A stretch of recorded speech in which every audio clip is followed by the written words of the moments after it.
बिस्मिल्लाहिर्रहमानिर्रहीम। जुड़वा बच्चे क्यों और कैसे पैदा होते हैं? साइंस और मेडिकल की दुनिया में बहुत से दलाइल हैं, लेकिन इस्लाम की तालीमात जुड़वा बच्चों के बारे में क्या कहती है, आइए जानते हैं आज की इस वीडियो में। हज़रत अली रज़ी अल्लाह तआला अन्हु ने फरमाया, कुछ लोग सवाल करते हैं कि दुनिया में जुड़वा बच्चे क्यों पैदा होते हैं।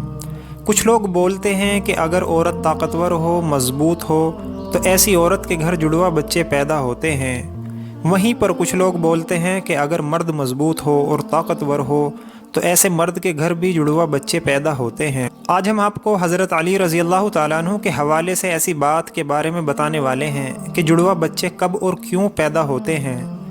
दोस्तों, औलाद अल्लाह ताला की एक अजीम नेमत है और अगर किसी के घर में जुड़वा बच्चों की पैदाइश हो जाए तो कुछ लोगों को खुशी भी मिलती है, कुछ लोगों को नहीं भी मिलती।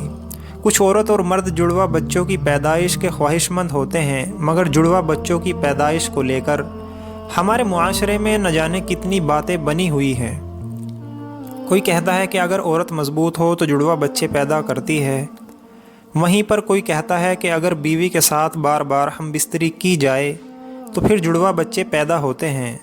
आइए अब आपको हज़रत अली के हवाले से बताते हैं कि जुड़वा बच्चे किस घर में पैदा होते हैं। नाज़रीन, अरब में एक शख्स बेटियों से नफ़रत करता था। बेटियों की पैदाइश को वो ज़हमत समझता था। जब उसको बेटी पैदा होती तो वो अल्लाह की ख़ास रहमत पर अफसोस किया करता था। एक बार अल्लाह ने उसको 2 बेटियों से एक साथ नवाजा, यानी कि उसके घर पर जुड़वा बेटियां पैदा हुई। ये देखकर वो शख्स बहुत दुखी हुआ और अफसोस करने लगा। जब हज़रत अली को उसके बारे में मालूम हुआ तो आपने उस शख्स को अपने पास बुलवाया और फरमाने लगे, ए शख्स, याद रखना, अल्लाह हर किसी के घर में जुड़वा बच्चियों की पैदाइश नहीं करता, हर किसी को बेटी अता नहीं करता, बल्कि अल्लाह जिस घर से खुश होता है उस घर में जुड़वा बच्चों की पैदाइश फरमाता है। अल्लाह जिसको जन्नत में दाखिल करना चाहता है उसके घर में 2 बेटियों के एक साथ पैदा करता है। अल्लाह जिसकी आखिरत को संवारना चाहता है उसके घर में बेटियों का तोहफ़ा अता करता है।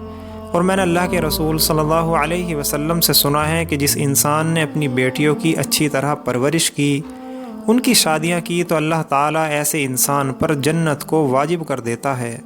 याद रखना, बच्चे वालिदैन के लिए घर में रहमत बनकर आते हैं। तो ये सुनकर वो शख्स अर्ज़ करने लगा कि हज़रत, जब औरत हामला हो जाए तो हमें ये कैसे पता चले कि औरत के हमल से लड़का पैदा होगा या लड़की, या फिर 2 बच्चे पैदा होंगे? तो हज़रत अली रज़ी अल्लाह तआला अन्हु ने फरमाया, ए शख्स, इस बात को अल्लाह ही बेहतर जानता है कि किस औरत के हमल से लड़का पैदा होगा या फिर लड़की होगी या फिर जुड़वा बच्चे पैदा होंगे। लेकिन हम आपको एक निशानी बता देते हैं जिससे आपको पता चल जाए औरत के पैदा होने वाला बेटा है या बेटी, या फिर दोनों ही हैं। ए शख्स, याद रखना, जब कोई मर्द अपनी औरत के करीब जाए और जब वो औरत के साथ हम बिस्तरी करने लगे तो वो देख ले कि अगर मर्द की मनी औरत की मनी पर गालिब आए तो समझ लेना कि औरत के हमल से लड़का पैदा होगा, और अगर औरत की मनी मर्द की मनी पर गालिब आ जाए तो लड़की पैदा होगी, और औरत और मर्द दोनों की मनी आमने सामने हो जाए तो फिर जुड़वा बच्चे पैदा होंगे। ऐ शख्स, अल्लाह ने पूरी कायनात के अंदर 18,000 मखलूक़ात पैदा फरमाई हैं। याद रखना, अल्लाह ने हर मखलूक में जोड़ा पैदा फरमाया है, यानी कि नर और मादा को पैदा फरमाया है। ये काम अल्लाह ने इसलिए किया ताकि हर मखलूक़ात की नस्ल क़यामत तक बाकी रह सके, क़यामत तक चल सके। 18,000 मखलूक़ात में से एक मखलूक अल्लाह ताला ने ऐसी बनाई जो इस ज़मीन पर रहती है, जो कि इंसान है, और अल्लाह ने इंसानों के अंदर भी नर और मादा को पैदा फरमाया है। नाज़रीन, अल्लाह ने ख़ुद कुरान पाक में इरशाद फरमाया कि ना मैं किसी का बाप हूँ और ना ही मेरी कोई औलाद है, मैं औलाद से भी पाक हूँ और माँ बाप से भी पाक हूँ, मेरा कोई नहीं, मैं सिर्फ़ तन्हा हूँ और अकेला हूँ। आगे अल्लाह फरमाता है, ये मैं ही जानता हूँ कि औरत के पेट में होने वाले बच्चा लड़का है या लड़की, या फिर दोनों हैं। मैं जिसको चाहूँ बेटा अता करता हूँ और जिसको चाहूँ बेटी अता करता हूँ, और जिसको चाहूँ लड़का और लड़की दोनों को मिला कर देता हूँ, और जिसको चाहूँ कुछ भी अता नहीं करता।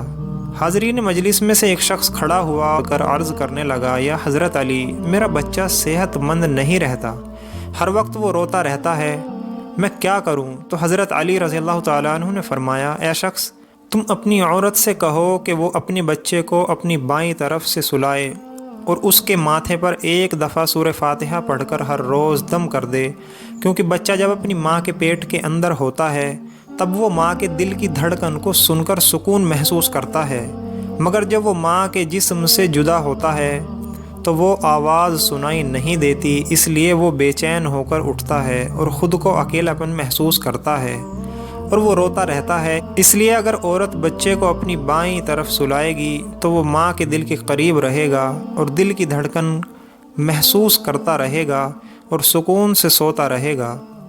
اب ناظرین، آپ کو سائنس کے حوالے سے بتاتے ہیں کہ سائنس کا جڑواں بچوں کے بارے میں کیا کہنا ہے، یعنی کہ جڑواں بچے کیوں پیدا ہوتے ہیں۔ یہی حال ہی میں جڑواں بچوں پر کیے گئے ایک تازہ سروے میں بتایا گیا ہے کہ جڑواں بچے دو قسم کے ہوتے ہیں۔ پہلے تو وہ ہوتے ہیں جو ایک جیسے دکھائی دیتے ہیں، یعنی کہ دونوں کی شکل و صورت ایک جیسی ہوتی ہے۔ وہیں پر دوسرے دن جڑواں بچے ہوتے ہیں جو ایک جیسے نہیں ہوتے، یعنی کہ دونوں کی شکل و صورت میں کافی فرق ہوتا ہے، جن کی شکل آپس میں تو کیا گھر کے کسی بھی فرد سے نہیں ملتی۔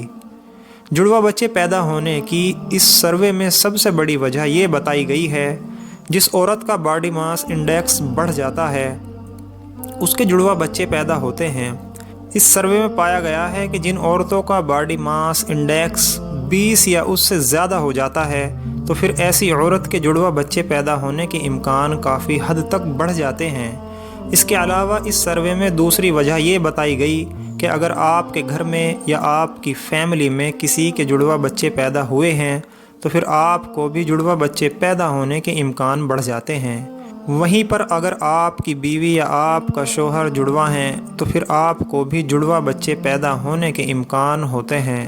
وہیں پر اس سروے میں یہ بھی بتایا گیا کہ جن عورتوں کی عمر 35 برس سے زیادہ ہو جاتی ہے، جو عورتیں لمبی ہوتی ہیں، ان کو بھی جڑواں بچے پیدا ہو سکتے ہیں۔ عورتوں کو ہارمونز کے ذریعے ہی انڈے سے انڈے نکلنے لگ جاتے ہیں، اس لیے جتنی مقدار میں یہ ہارمونز نکلیں گے اتنی ہی انڈے نکلیں گے، جس سے 2 بچے ہونے کی امید بڑھ جاتی ہے۔ اللہ تعالیٰ سے دعا ہے کہ ہر بے اولاد کو اولاد عطا فرمائے اور جو صاحب اولاد ہے انہیں والدین کا فرما بردار بنائے۔ دوستو، ویڈیو کیسی لگی کمنٹ باکس میں اپنی رائے کا اظہار ضرور کریں۔ جزاک اللہ۔